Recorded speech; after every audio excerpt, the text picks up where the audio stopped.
All right, boys and girls, we are going to begin talking about place value again today. So we're going to go through some questions. I want you to look at what's on my screen today.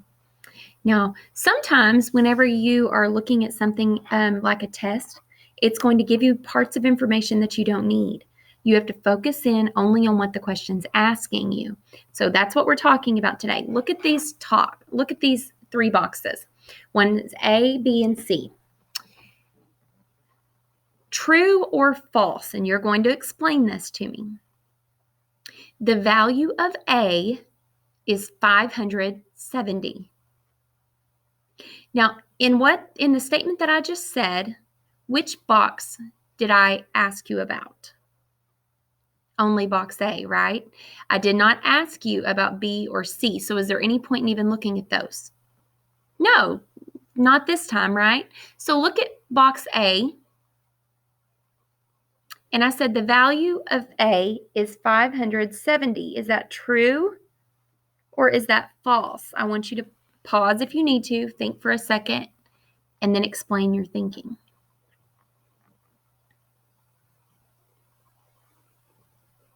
I hope you said that box A, that would be false. And here's why. We're going to scoot down just a little bit. This explains. So right here, you saw there were 500s blocks. Well, that's 500. And then there were 7 ones or 7 units over here. That would be 507. And look right here. Here's how that's written, 507. It's not written 570. That would be 7 tens, right? You knew that. All right, let's try another one. If Donna added 100 to box A, how would the number change? She added, so do we need boxes B and C? Nope, not this time. Look at box A. First of all, you got to figure out what number is here. I see 100, 200, 300, 301, 302, 303, 304. Okay, so I see 304. What if she added another 100 there, though? Instead of 304, it would be 404. That place value there would change. Let me show you what that would look like on a board, okay? So if you had your HTO chart, your hundreds, you had 300, 4 ones. There's nothing in the tens place. Now, we know that does not mean that there are no tens. We know that those tens have been made into hundreds, right? But if she took 100, the only one that would change is the hundreds place. And if she added 100 to it, it would go up by 1. So instead of there being 300, now there are 400. And here's what that would look like.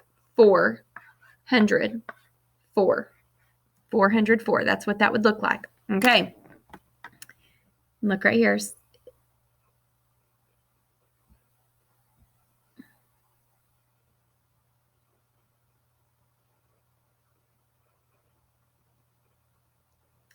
Okay. There was one more I wanted to do. Look at this box. There's box A, box B, and box C. Which has the least value? Now, what's value mean? How much it's worth. Okay, so you've got to look at each one of these. So you might need to pause this for a second. But box A, let's look at it together. 100, 200, 300, 400, 500. How much is here? 7. How much is there?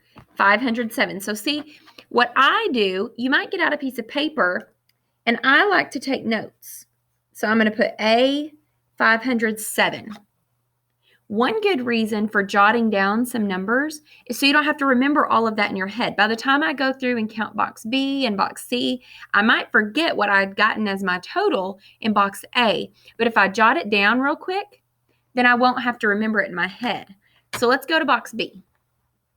Do we count these by hundreds? No, they're tens. Count with me. 10, 20, 30, 40, 50, How much is there? 57. Very good. So I'm going to stop. I'm going to jot down B, 57. Okay, B, 57. Here we go. Look at box C. How much is here? 110, 120, 130, 140, 150, 160, 170, 175. Let's write that down. I'm going to jot down C, 175. Okay, here it is, 175. Now, looking at my notes that I took or that you took, which one has the least value? Box B, right? And maybe you say, well, I knew that to begin with because it's the only one that doesn't have any flats or hundreds. But guess what? Remember, we've talked about expanding numbers in a variety of ways.